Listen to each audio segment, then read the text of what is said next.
Assalamu alaikum everyone, this is Hamza Subhani. Welcome to another YouTube video of mine. Today I'll try to give you not 5, not 7, but 10 tips that could help you take better pictures just by using your cell phone. So let's get started. Tip number 1. Always turn on the 3x3 grid in your phone's camera app. Let me explain. आप जब भी अपने phone की camera app खोलते हैं तो उसके अंदर या तो एक 3x3 ग्रिड ऑन हुई भी होती है या ऑफ हुई भी होती है. अगर वो ऑन हुई भी है तो बहुत अच्छी बात है. अगर वो ऑफ हुई भी है तो काइंडली उसको सेटिंग्स में जाके ऑन कर लें. ये आपको आपकी फ्रेमिंग में बहुत हेल्पफुल साबित हो. Tip number 2. Take your time and think about the final picture before even clicking it.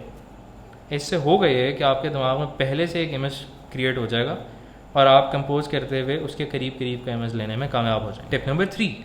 Always shoot raw. मुझे तकरीबन 10 साल हो गए तस्वीरें खींचते हुए और मुझे हमेशा इस चीज़ का अफसोस होता है कि जब मैं कोई पिक्चर अपने आर्काइव में से निकालता हूँ, उसको एडिट करने लगता हूँ और मुझे पता चलता है कि मैंने अपने SD कार्ड में जगह बचाने के लिए रॉ के बजाय JPEG फाइल सेव की हुई थी. तो मेरी आपको यही सजेशन है कि अगर आपका फ़ोन रॉ फाइल सपोर्ट करता है, रॉ में शूट करने की इजाज़त देता है, तो please take your pictures in raw. उससे आपको होगा ये कि आपको बहुत ज़्यादा इन्फॉर्मेशन मिल जाएगी, बहुत ज़्यादा डेटा मिल जाएगा और आपके पास बहुत ज़्यादा रूम होगा पिक्चर एडिट करते हुए हाइलाइट्स और शेडोज़ को अच्छे से ट्वीक कर रहे हैं. Tip number 4.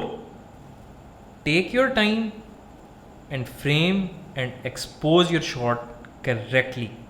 अब होता यह है कि हम अगर एक बंदे की तस्वीर खींच रहे हैं जिसके पीछे ब्राइट सनी डे की वजह से सब कुछ ब्लोन आउट और वाइट आ रहा है, तो वो हम बाद में रिकवर नहीं कर सकते इसका है.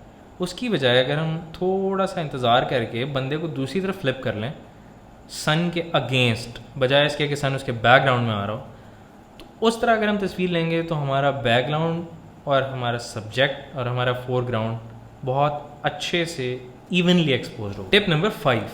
Always shoot a little wider than you want to. मैं आपको बताता हूँ उसका आपको फ़ायदा क्या होता है. अगर आपने जल्दी में कोई तस्वीर खींची है जो कि थोड़ी सी टेढ़ी है या उसमें कुछ अनवांटेड चीज़ें आ रही हैं, तो आपके पास हमेशा मार्जिन होता है कि आप क्वालिटी में अननोटिसेबल कॉम्प्रोमाइज़ करते हुए थोड़ा सा फ्रेम को क्रॉप कर लें. लेकिन अगर आप अपनी कंपोजिशन चेंज करना चाहते हैं एडिटिंग के दौरान और आपके पास बहुत टाइट खींची हुई तस्वीर होती है तो आप उससे वाइड नहीं जा सकते. लेकिन अगर आपने वाइड खींची हुई है तो आप उसको क्रॉप करके उसकी कंपोजिशन को बाद में चेंज कर सकते हैं. Tip number 6. Always shoot multiple pictures if you are doubtful. फ़र्ज़ करें कि आप कहीं जा रहे हैं गाड़ी में और बड़े अच्छे बादल आए हुए, आपका दिल करता है कि आप पहाड़ों के साथ बादलों की तस्वीर लें. अगर आप जल्दी में एक तस्वीर खींचते हैं और बाद में आपको पता चलता है कि आपके फ्रेम में एक बाइक वाला गुजर रहा था, तो आप सर पे हाथ मारते हैं. उससे बेहतर है अगर आप वहाँ पे 6-7 तस्वीरें ले लें तो थोड़ी सी स्टोरेज स्पेस ज़रूर लेगी.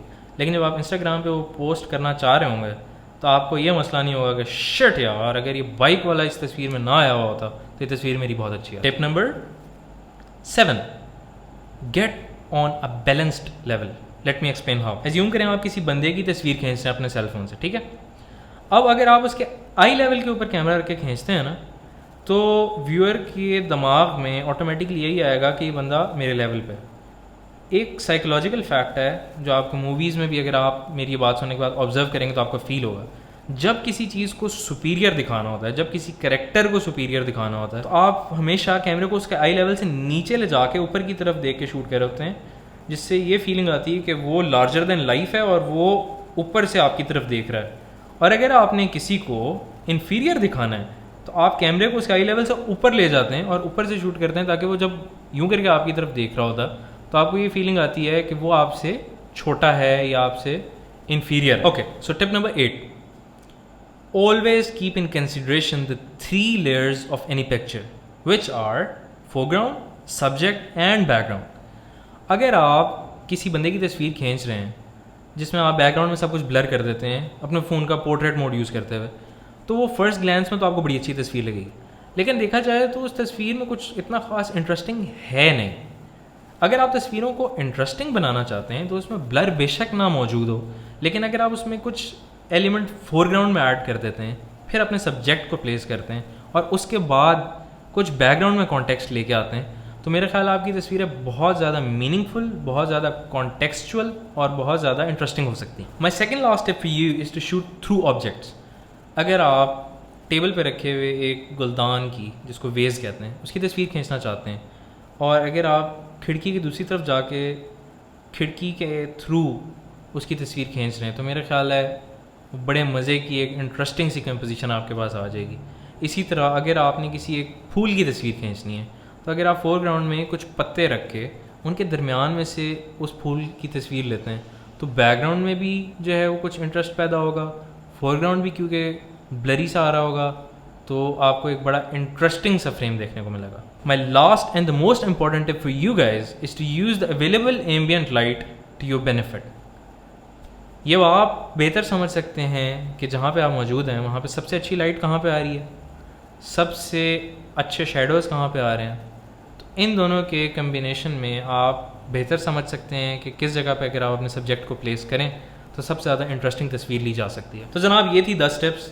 उम्मीद करता हूँ कि आपको इनसे कुछ ना कुछ सीखने को ज़रूर मिला होगा और आपकी तस्वीरों की क्वालिटी बेहतर होगी।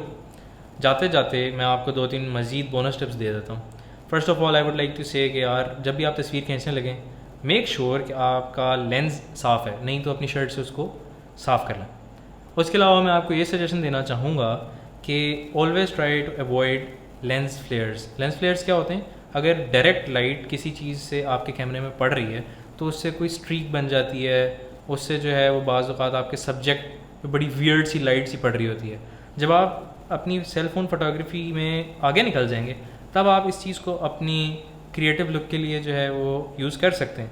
लेकिन if you are a beginner, I would suggest कि आप लोग डायरेक्ट लाइट सोर्स अपने कैमरे के अंदर अवॉइड करें। And last but not the least, please थोड़ा सा टाइम निकाल के अपनी पिक्चर्स को इन्हांस कर लिया करें बिफोर पोस्टिंग दैम। उसके लिए आप कोई भी फ्री सॉफ्टवेयर यूज़ कर सकते हैं, फ्री ऐप्स यूज़ कर सकते हैं। फॉर इंस्टेंस अगर मैं अपनी बात करूँ तो चाहे मैंने फ़ोन से तस्वीर ली हो, चाहे मैंने ड्रोन से तस्वीर ली हो, चाहे मैंने कैमरे से तस्वीर ली हो, I always use some processing on it. और वो आमतौर पे मैं सेल फ़ोन पे एक फ्री ऐप आती है स्नैपसीड, वो यूज़ करते हुए अपने पिक्चर्स को इन्हांस कर रहा होता हूँ, या लाइट रूम मोबाइल एक ऐप है उसको यूज़ करते हुए इन्हांस कर रहा होता हूँ। बहुत सारे लोग विस्को नाम की एक ऐप है VSCO, उसको यूज़ करते हुए जो है अपनी पिक्चर्स को इन्हांस कर रहे होते हैं। इन तीनों के अलावा और भी बेतहाशा फ्री ऐप्स और सॉफ्टवेयर मौजूद हैं जिनको यूज़ करते हुए अपनी पिक्चर्स को इन्हांस कर सकते हैं। पिक्चर्स को इन्हांस करने की जहाँ तक बात है वो ज़रूरी नहीं है। I am not against posting natural pictures, लेकिन अगर आप अपनी पिक्चर्स को इन्हांस कर लेते हैं तो होता है कि वो थोड़ी ज़्यादा इंटरेस्टिंग, मूडी और ईजियर ऑन योर आइज़ हो जाती हैं। उसके अलावा ये होता है कि आपकी एक सिग्नेचर लुक होती है, जो कलर्स आपकी आंखों को ज़्यादा पसंद हैं आप उसके हिसाब से जो है उनको एडिट करते हैं। तो मेरा ख्याल है कि आपको अपने पिक्चर्स को ज़रूर एडिट करना चाहिए। ये थी आज की वीडियो, उम्मीद करता हूँ आपको पसंद आई होगी। आगे जो है हम इंशाल्लाह किसी टाइम जो है वो पिक्चर्स की इन्हांसमेंट के ऊपर भी बात करेंगे कि किस तरह आप अपनी पिक्चर्स को कोई भी ऐप वगैरह या सॉफ्टवेयर यूज़ करते हुए इन्हांस कर सकते हैं। मुझे इजाज़त दें, कमेंट्स में मुझे बताएं कि आपको ये वीडियो कैसी लगी। अब तक के लिए इतना ही। फ़ी अमान अल्लाह, अल्लाह हाफ़िज़।